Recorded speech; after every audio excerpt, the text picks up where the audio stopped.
नमस्कार। एमपी तक के सभी दर्शकों का जबलपुर से धीरज कुमार शाह स्वागत करता हूं।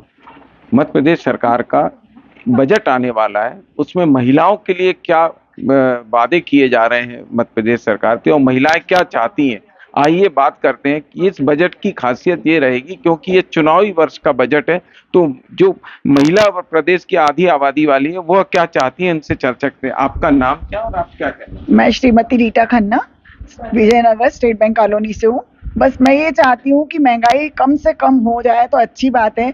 सबसे ज़्यादा तो गैस, दूध और गेहूँ, ये जो हर व्यक्ति की ज़रूरत की चीज़ें हैं, ये सबसे ज़्यादा महंगी हैं इस वक्त। इसको कम से कम रेट में कर दें, जिससे कि मध्यम परिवार अच्छे से गुजर बसर करें, और कुछ मध्यम परिवार की महिलाओं के लिए भी कुछ योजनाएं चालू होना चाहिए। मध्यम वर्ग की महिलाओं के लिए कई योजनाएं चालू होना चाहिए। आप क्या चाहती हैं, क्या होना चाहिए मध्य प्रदेश सरकार के बजट में जिससे महिलाओं को राहत मिले? मैं ये चाहती हूँ कि जैसे हम लोग बाइयाँ रखते हैं घर पे, और सरकार ने योजना चलाई है गरीबों को फ्री पैसे देने की, या मतलब बेरोजगारी भत्ता जो देते हैं, उससे उनको ऐसे कन्वर्ट करना चाहिए जैसे सरकारी कर्मचारी। तो आप उनके वहाँ एक तो बाई के रूप में उनको अटैच कर दीजिए, तो वो एक उनको पैसा उनको फ्री ना मिले और वो भी काम अच्छे से करें, और एक उनके ऊपर दबाव है। मैं ये चाहती हूँ।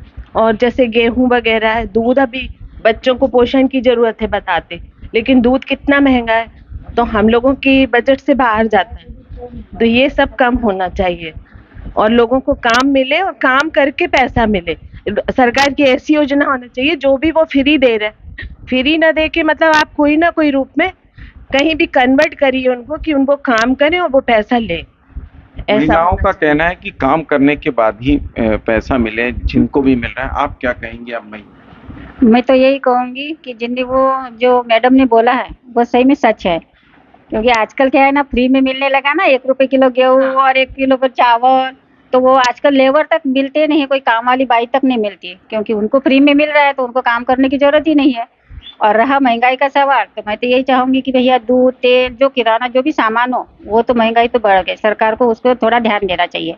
हाँ, और गैस जो है उस पर थोड़ा सा सस्ता जो अगर कर दोगे तो उसके लिए भाई मध्यम वर्गों के लिए बहुत अच्छा होगा, उनका बजट भी सही रहेगा और हम लोग के लिए भी सुविधा हो जाएगी। प्रदेश सरकार या केंद्र सरकार राशन दे रही है, आप क्या कहेंगे? राशन तो दे रही है। तो भाई साहब, राशन में क्या मिल रहा है? चावल और गेहूं मिल रहा है। प्रति व्यक्ति 5 किलो दिया जाता है। 2 किलो गेहूं रहता है, 3 किलो चावल रहता है। अभी से कुछ समय पहले ये था कि गेहूं या चावल आपको जो चाहिए वो मिल जाता था। गेहूं अब लिमिटेड कर दिया गया है, क्योंकि जब से युद्ध चला है तो अपने यहाँ का गेहूं शायद बाहर सप्लाई हो रहा है, तो यहाँ अपन लोगों को दिक्कत हो रही है। अलग से यदि पिसा हुआ अपन को चाहिए आटा, तो 40 रुपए किलो आटा मिल रहा है, 3,000 रुपए क्विंटल गेहूं मिल रहा है। और गेहूं सबसे ज्यादा जरूरी होता है पौष्टिकता के मामले में, आप सभी को पता है। तो पहली चीज तो गेहूं सस्ता किया जाए, और दूसरी चीज है कि जैसे खाने का तेल भी बहुत महंगा हो गया है, तो उस तेल को कम किया जाए। पहले गैस में सब्सिडी दी जाती थी जो अब की बंद हो गई है, तो हम ये कहेंगे राज्य सरकार से कि केंद्र सरकार से बात करके वो सब्सिडी चालू करवाए, और अच्छी मतलब पहले से ज्यादा सब्सिडी दी जाए। क्योंकि भाई साहब, आपको पता है कोविड के समय में सबसे ज्यादा सर्वाइव मिडिल क्लास फैमिली ने किया। यहाँ जितने हम लोग सब मिडिल क्लास फैमिली हैं, जो गरीब लोग थे उनको भरपूर खाना मिला, अभी भरपूर राशन मिल रहा है सरकार की तरफ से। जो पैसे वाले थे, पूंजीपति थे, उनको कोई फर्क नहीं पड़ा। लेकिन हम लोग सब प्राइवेट, क्योंकि हमारे यहाँ मध्यम परिवार और मध्यम वर्गीय परिवार में प्राइवेट नौकरी वाले ज्यादा होते हैं। कोविड में नौकरियां, कई लोगों की नौकरी छूटी, उसके बाद अभी नौकरी मिले तो जिनको 10,000 सैलरी मिलती तो उनको 6,000 या 7,000 सैलरी मिल रही है। आदमी पैसा कमा रहा है, लेकिन काम करने वालों को पैसा कम मिल रहा है। तो ये जो तेल महंगा हो रहा है, गैस महंगी हो रही है, गेहूं महंगा हो रहा है, और ये जो दूध महंगा हो रहा है, तो ये सब घरेलू और आवश्यकता की चीजें, इनके बिना आप जिंदगी की कल्पना ही नहीं कर सकते। तो सबसे पहले तो इन चीजों के दाम कम किए जाएं, क्योंकि हम घरेलू महिलाओं को इन्हीं चीजों की जरूरत होती है। हमको घर चलाना है, 3 सदस्य हो, 5 सदस्य, यदि 3 है तो ठीक है, 5 है तो हमको बड़ा लिमिटेड करना पड़ता है। जो खर्चा पहले हमारा 5,000 में पूरा हो जाता था, वो अब 10,000 में हो रहा है। 7,000 जो व्यक्ति प्राइवेट जॉब में कमा रहा है, तो कहाँ वो 1100 की गैस खरीदेगा, 70 रुपए लीटर दूध लेगा, आधा भी ले तो।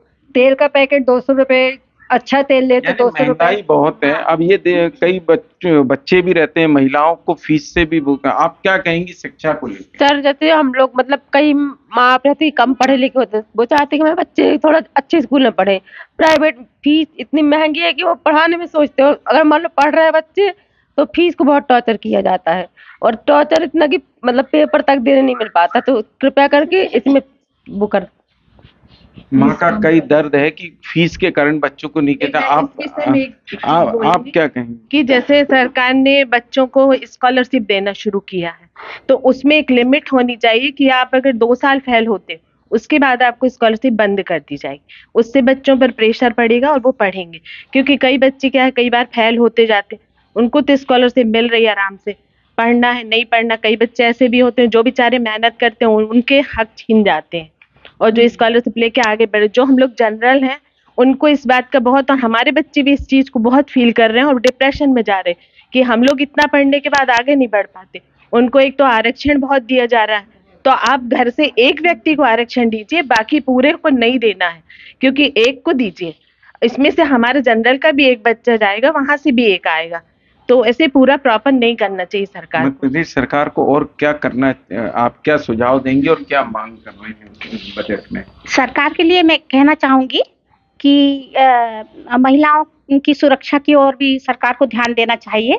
जगह जगह कैमरे लगे हुए हैं, लेकिन कहीं चालू है कहीं नहीं है।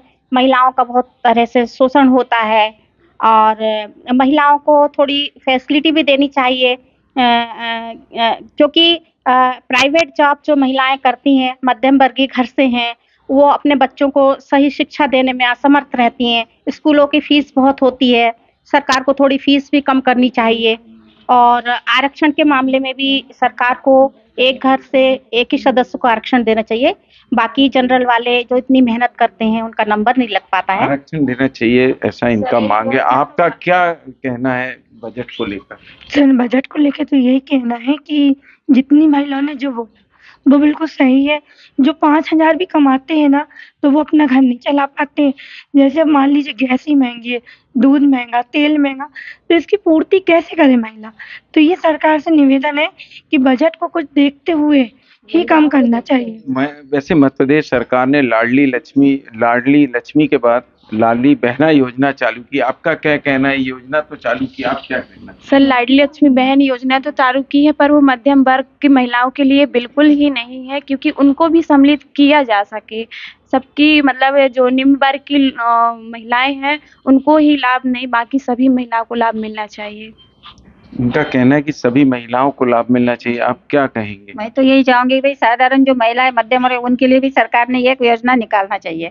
शिवराज सिंह चौहान जैसे लाडली बहन, लाडली लक्ष्मी जो भी योजना निकाल रही है, तो ये साधारण लेडीजों के लिए भी एक योजना निकालना चाहिए, यही मैं कहूँगी। आपने देखा कि जो आधी आबादी वाली महिलाएं हैं, मतलब प्रदेश की आधी आबादी महिलाएं हैं, उनकी कई मांगे हैं। अब देखना यह है कि बजट में क्या प्रावधान आते हैं। धीरज शाह, MP तक, जबलपुर।